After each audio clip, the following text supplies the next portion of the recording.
Assalamualaikum, jumpa lagi Aryan Saputra Channel.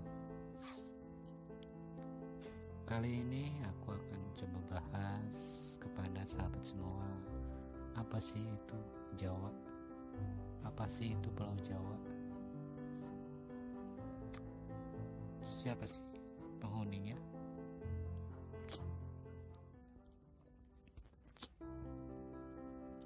Jawa itu selain lumbung padi terbesar di Indonesia, Jawa itu merupakan sebuah pulau yang besar. Suku Jawa itu sendiri merupakan salah satu suku terbesar di Indonesia. Jumlahnya mungkin kurang lebih 40,22% dari populasi manusia di Nusantara ini. Suku Jawa yang memiliki keunikan di bidang budaya, bahasa, kuliner. Khasnya ini terkenal dengan sifat dan tutur katanya yang halus. Tidak hanya bertempat tinggal di Pulau Jawa, orang Jawa pun tersebar di berbagai pelosok dunia. Peradaban suku Jawa sangat maju. Hal ini dapat dibuktikan karena adanya peninggalan kerajaan-kerajaan yang tentunya berada di Pulau Jawa dan masih dilihat hingga kini. Misalnya Candi Borobudur, Candi Prambanan, Candi Mendut, Candi Singosari, dan lain sebagainya.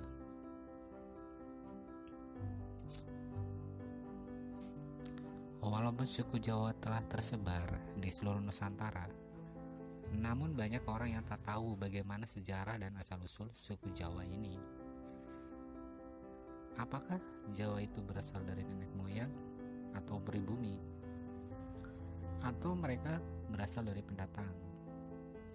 Mungkin sebagian besar sahabat semua kurang begitu tahu untuk hal yang satu ini. Kali ini dalam pembahasan kita akan coba membahas dari mana asal-usul mereka itu.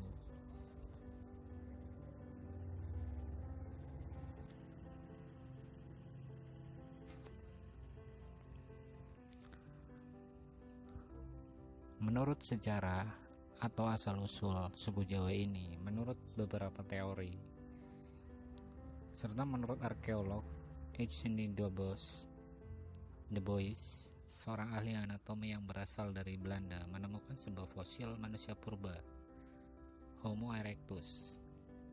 Fosil ini ditemukan di Bukit Trinil pada tahun 1891. Pasca penemuan ini dilakukan perbandingan antara DNA fosil kuno tersebut dengan suku Jawa di masa kini. Hasil DNA tersebut tidak memiliki perbedaan jauh dengan suku Jawa pada masa kini. Hal ini diperkuat dengan ditemukannya fosil manusia purba, yaitu Pithecanthropus erectus, sehingga membuat para arkeolog ini menjadi yakin bahwa nenek moyang suku Jawa ini berasal dari penduduk pribumi. Berbeda dengan Eugene, menurut seorang sejarawan justru berbanding terbalik. Van Hen Goldren menyebutkan bahwa telah terjadi migrasi penduduk dari daerah Tiongkok, Yunan di Kepulauan Nusantara. Migrasi ini sudah ada sejak zaman Neolitikum 2000 sebelum Masehi sampai zaman Perunggu 500 sebelum Masehi secara besar-besaran.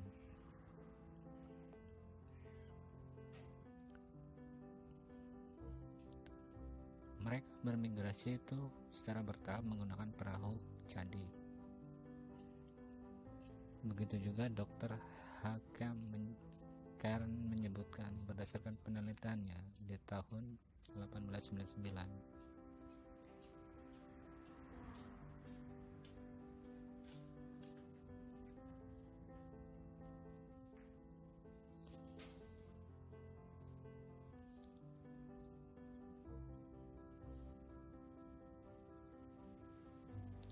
Bahwa bahasa daerah di Indonesia itu mirip satu sama lainnya, dan Karen menarik kesimpulan bahwa bahasa tersebut akarnya dari rumpun yang sama, yaitu Austronesia. Maka hal inilah yang membuat Gildan yakin bahwa suku Jawa tidak berasal dari masyarakat pribumi asli. Namun ada bukti juga melalui tulisan kuno India dan keraton Malang yang berbeda. Pasalnya dalam tulisan kuno tersebut, India disebutkan bahwa beberapa pulau di Nusantara termasuk Pulau Jawa adalah tanah yang menyatu dengan daratan Asia dan Australia. Akan tetapi pada saat itu terjadi musibah, permukaan air laut naik. Hal ini membuat Pulau Jawa terpisah dengan pulau lainnya.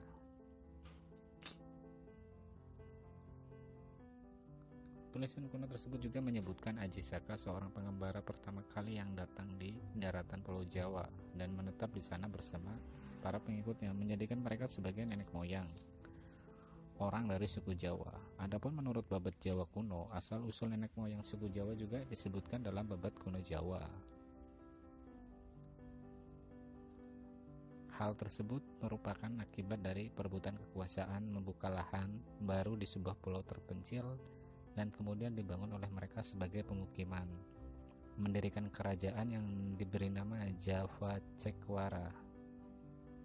Keturunan pangeran inilah yang dianggap sebagai nenek moyang suku Jawa menurut abad tanah Jawa ini. Selain itu juga, Pulau Jawa ini terkenal sebagai negara yang agraris di Indonesia, digolongkan sebagai satu dari 5 negara penghasil beras terbesar di dunia. Hal ini tidak terlepas dari banyaknya lumbung-lumbung padi di negeri ini. Secara nasional pun Badan Pusat Statistik BPS mencatat luas panen padi Indonesia tahun 2018 adalah sekitar kurang lebih 11.377.934 hektar. Digolongkan dari 1 dari 5 negara penghasil beras terbesar di dunia. Hal ini tidak terlepas dari banyaknya lumbung-lumbung padi di negeri ini. Secara nasional pun Badan Pusat Statistik mencatat luas panen padi Indonesia sekitar tahun 2018 adalah 11.377.934 hektar. Setahun berselang terjadi penyusutan di 2019 menjadi 10.677.887 hektar.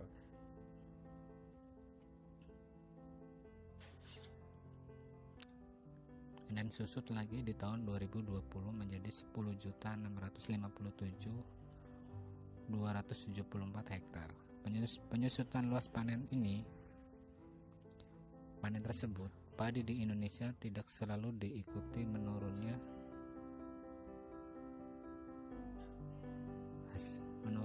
hasil panen. Berdasarkan berita resmi statistik di Badan Pusat Statistik Provinsi di Jawa Timur, 15 Oktober 2020, Provinsi Jawa Timur menempati peringkat pertama sebagai produsen padi terbesar di Indonesia tahun 2020.